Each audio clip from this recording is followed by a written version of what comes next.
షేక్ అన్వర్ గారి millionaires wealth creation workshop November 20న నిర్వహిస్తున్న ప్రోగ్రాంలో జాయిన్ అవ్వాలనుకుంటే వెంటనే సంప్రదించండి. నమస్కారం సార్. నమస్తే. సో రిలేషన్షిప్లో భార్య అయినా భర్త అయినా ఇద్దరు కూడా ఏ పని చేసినా ఒక మ్యూచువల్ అండర్స్టాండింగ్ మీద వెళ్తే ఆ రిలేషన్షిప్ చాలా బాగుంటుందని మీరు ఇప్పటివరకు ఎన్నో వీడియోస్లో చెప్పడం జరిగింది. బట్ ఇద్దరిలో ఎవరికైనా కూడా వాళ్ళ పార్ట్నర్ మీద అసంతృప్తి ఉంది అని చెప్పే సంకేతాలు ఏంటి సార్? ఆ స్టేజ్కి ఎందుకు వస్తారు? Very important. అసంతృప్తి మిగిలిపోతే అక్కడ లవ్ నిలవదు ఇంకా. ఓకే, సో ఎట్టి పరిస్థితుల్లోనూ ఎండ్స్ క్లియర్ చేసుకోకపోతే, ఒక డిస్కషన్ అయిపోయాక నేను చెప్పుకోలేకపోయాను అని ఉన్నా, చిన్న చిన్న విషయాల మీద స్పాయిల్ అయిపోతున్నా. ఫర్ ఎగ్జాంపుల్ 3 ప్రాంగ్డ్ అని చెప్తాం మేము, 3 రకాలుగా. Love wanted, love to be given, love established అని 3 లాజిక్స్ ఉంటాయి. అందులో నాకు కావాల్సిన ప్రేమ దక్కలేదు, ప్రేమ, గౌరవం, నాకు కావాల్సిన ఆ టైం, ఇవేవన్నా తీసుకోవచ్చు ఆ పాయింట్స్లో. సో నాకు కావాల్సింది దక్కలేకపోవడం, love wanted, I want that, నాకు ఆ కొంచెం నా మాట వినొచ్చు కదా, కొంచెం నన్ను అర్థం చేసుకోవచ్చు కదా, నేను ప్రేమిస్తున్నాను నన్ను తెలుసుకోవచ్చు కదా, నన్ను కొంచెం ప్రేమించవచ్చు కదా అనే ఒక aspect love wanted. Okay, respect wanted, అదొకటి. నెక్స్ట్ వచ్చేసి లవ్ ఐఎమ్ గివింగ్, నా ప్రేమ అర్థం చేసుకోవేంటి, నా ప్రేమ అర్థం చేసుకోవేంటి, ఇది చాలా పెద్ద అసంతృప్తి. ఓకే, లవ్ టు బీ, నేను ఇస్తున్న ప్రేమని, నేను ఇస్తున్న గౌరవాన్ని, నీ కోసం నేను పెడుతున్న టైంని నువ్వు అర్థం చేసుకోవేంటి, ఎందుకు దీనిలో ఇంత కన్ఫ్యూజన్ అయిపోతుంది, నాకెందుకు నువ్వు గౌరవం ఇవ్వట్లేదు, because what I am giving you are not receiving it అనే ఒక మోడ్లో అసంతృప్తి వస్తుంది. ఓకే, వీటితో పాటు వీళ్ళిద్దరికీ కనెక్ట్ కాకుండా దే ఆర్ డిఫరెంట్ పేజెస్లో ఇద్దరూ ఒకళ్ళనొకళ్ళు అర్థం చేసుకోలేక, అంటే నేను ఈ మధ్య ఒక సెషన్లో చెప్తుండే, వాళ్ళు అదే మాట్లాడతారు, they are talking same, you are talking same, కానీ ఇద్దరు మాటకు అర్థం కాదు. ఫర్ ఎగ్జాంపుల్ నేను అన్నాను పేవ్మెంట్ అన్నాను, ఆ మంది ఫుట్పాత్ అంది, రెండు ఒకటే, కానీ ఫుట్పాత్ అను అంటే పేవ్మెంట్ అను అని గొడవ. రెండు ఫుట్పాతేరా బాబు. ఇప్పుడు ఇందులో మా తల్లిదండ్రులను బాగా చూసుకోవాలి, తల్లిదండ్రులను బాగా చూసుకోవాలని ఈయన అంటున్నాడు, ఆమె అంటుంది, కానీ మధ్యలో వచ్చేసరికి నువ్వు బాగా చూసుకోవాలి కానీ ఇలా చూసుకోవాలి, ఆయన చెప్పేది బాగా చూసుకోమని, కానీ నువ్వు అది ముందే ప్లాన్ చేయొచ్చు కదా. ఇట్లాగా చిన్న చిన్న మాటల మధ్యలో డిఫరెన్సెస్ వల్ల కూడా they are both on love to be ఎస్టాబ్లిష్డ్లో ఉండిపోతారు. Love, respect, time, whatever. So ఇది అర్థం చేసుకుంటే నిజంగా కాపురాలు చాలా చాలా బాగుంటాయి. రిలేషన్షిప్స్ బాగుండాలంటే వాళ్ళు ఇస్తున్న ప్రేమను నేను తీసుకోగలుగుతున్నానా, నేను కావాల్సినంత ప్రేమ, రెస్పెక్ట్, గౌరవం, టైం ఇస్తున్నానా, ప్లస్ ఇప్పుడు దాకా ఉన్నది ఎంజాయ్ చేస్తున్నాను. యాక్చువల్గా నేను చూశాను ఒక భర్తని, అన్నీ చేస్తున్నాము ఇంట్లో, కానీ ఇంకోటి ఏదో చేస్తే కానీ నువ్వు నాకు నిజంగా ఆ ఒక్కటి నువ్వు మారకపోతే నాకు నువ్వు రెస్పెక్ట్ ఇవ్వనట్టే, మిగతావన్నీ ఆ ఇష్టంతోనేగా చేస్తున్నాను అని ఆ ఒక్క విషయం నా కోసం వదలలేవా అని. సో గొడవంతా ఎక్కడొస్తుందంటే లవ్ ఇప్పటిదాకా ఉన్నది ఫైన్, ఇంకేదైనా బెటర్మెంట్ కావాలంటే అక్కడి నుంచి వర్కౌట్ చేసుకోవచ్చు అనేది తెలియకపోతే అసంతృప్తిగా ఉండిపోతుంది. దట్ ఆ రిలేషన్షిప్ ఒక ఎంత చేస్తున్నా ఏంటి అనేది ఉంటుంది. ఇది ఫిజికల్గాను, మెంటల్గాను, ఎమోషనల్గాను చాలా డ్రైనింగ్గా ఉంటుంది. మనకి ఎమోషనల్, మెంటల్ విషయం మాట్లాడుతున్నప్పుడు కొన్ని ప్రాసెస్లు, కొంతమందికి ఓసిడి లాంటిది, వాళ్ళకి ముందు అంత నీట్గా ఉండాలనో, లేకపోతే నువ్వు ముందు రాగానే కాళ్ళు కడుక్కుని రావాలనో, సింపుల్ స్మాల్ థింగ్స్ ఉంటాయి, దాన్ని పెస్టర్ చేస్తూ ఉంటారు. ఇది మెంటాలిటీ ప్రాబ్లమ్స్. ఇది వాళ్ళు కడిగిన చేతులే కడుగుతారు, లేకపోతే నువ్వు ఐరన్ బట్టలే వేసుకోవాలి, ఇలాంటి చిన్న చిన్నవి ఇంట్లో నువ్వు మీ అమ్మ నాన్న నేర్పించలేదా, నువ్వు అక్కడ బట్టలు పడేసావేంటి, మా ఇంట్లో ఫస్ట్ మా అమ్మ తీగ మీద ఆరేసేది, కూరలో ఫస్ట్ కూర వండుకోవాలి తర్వాత పప్పు చేయాలి, టైప్లో సిల్లీ థింగ్స్ ఉంటాయి, మోస్ట్ సిల్లియెస్ట్ థింగ్స్. కానీ వాళ్ళకి అది మెంటల్లీ చాలా పెద్ద ప్రాబ్లం. నేను చూసిన కొంతమంది కపుల్స్లో హస్బెండ్ వెరీ పర్టికులర్, ముందు ప్లేట్ తర్వాత గ్లాస్లో వాటర్ పెట్టాకే వడ్డించాలి, ఈ టైప్లో. అసలు సెన్స్ లేదు, అది మెంటాలిటీ రిలేటెడ్ ప్రాబ్లం. అది దాన్ని కరెక్ట్ చేసుకోకపోతే ఏ కాపురం నిలవదు. అది ఎవడికి వాడు కరెక్ట్ చేయాలి, పక్కనోడు చేస్తున్నా అర్థం కాదు.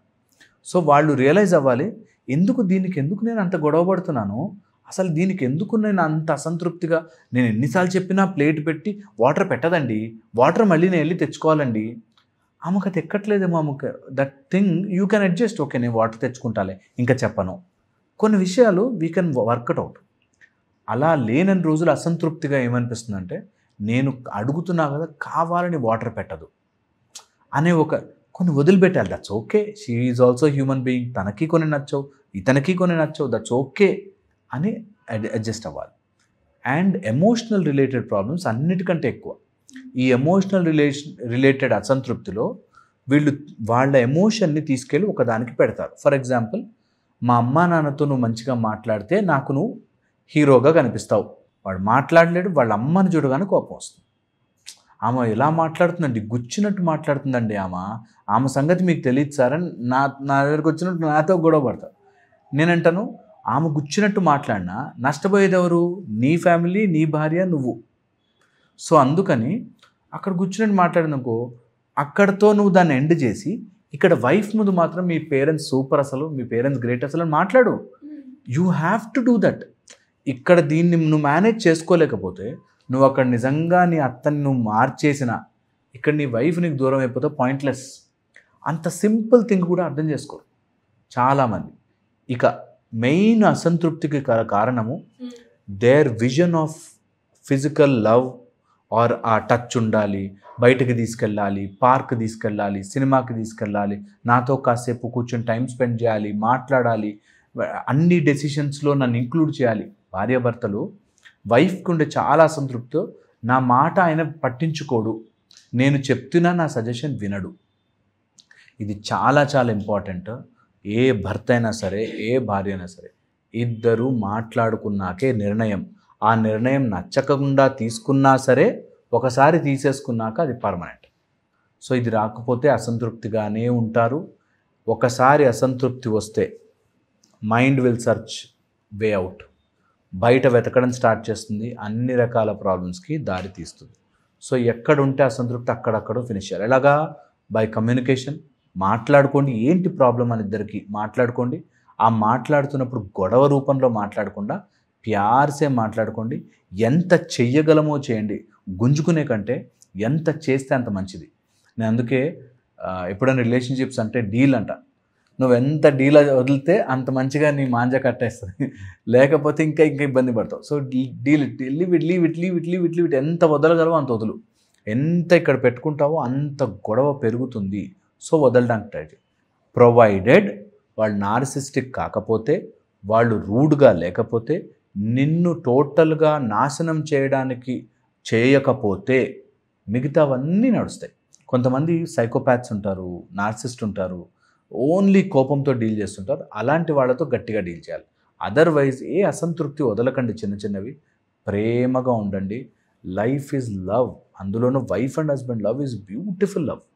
అది ఎంజాయ్ చేయడం. ఒకసారి ఆ టేస్ట్ చూశాక లైఫ్లో ఇంక ఏ ప్రేమ మనకు వద్దు, ఎవ్వరు బయట ఏ ఎక్స్ట్రా మ్యారిటల్ రిలేషన్షిప్ వద్దు, నా వైఫ్ ఇస్ నా హస్బెండ్, నా వైఫ్, మేము కలిసి ఉంటే చాలు అనేవాళ్ళు నిజంగా చాలా బాగుంటుంది వాళ్ళ లైఫ్. ఎలా ఉంటాయి సార్ ఆ సిమ్టమ్స్? వాటిని ఎలా గుర్తించాలి మనము? అసంతృప్తిగా ఉన్నవాళ్ళు ఫస్ట్ మోస్ట్ ఇంపార్టెంట్ థింగ్, గొడవపడి సైలెంట్ అయిపోతారు. అంటే ఇంకా నేను చెప్పినా అర్థం కాదు అనేది ఒకటి వస్తుంది, నెంబర్ 1. నెక్స్ట్ వచ్చేసి నిరంతరంగా వాళ్ళని వాళ్ళు దేంట్లోనూ ఎంగేజ్మెంట్ చేసుకుంటూ, ఎందులోనో బయట ప్రపంచంతో బాగా ఇన్వాల్వ్ అయిపోయి నీతో సమయం స్పెండ్ చేయడము, నీతో ఉండడము, మాట్లాడడము తగ్గించేస్తూ పోతారు. సడన్లీ తెలియకుండా వాళ్ళకి అన్అవాయిడబుల్గా దుఃఖం వస్తుంటుంది. నిజంగా కూడా మీరు గమనిస్తే ఎవరైతే అసంతృప్తిగా ఉంటారో తెలియని దుఃఖం, ఇంకెందుకు లైఫ్, ఎందుకు బ్రతకాలి అనే దాంట్లోకి వెళ్ళిపోతారు. దీంతోపాటు పిల్లల విషయంలోకి వచ్చేసరికి, లేకపోతే రెస్పాన్సిబిలిటీ విషయంలోకి వచ్చేసరికి చాలా లూజ్ అయిపోతారు. ఇంకా నేను చెయ్యలేను, నేను ఎందుకు ఈ రెస్పాన్సిబిలిటీస్ చెయ్యాలి అనే దాంట్లోకి వెళ్ళిపోతారు. సో ఇట్లాంటివి ఏమైనా కనిపిస్తే జీవితంలో అసంతృప్తి మిగిలిపోయింది.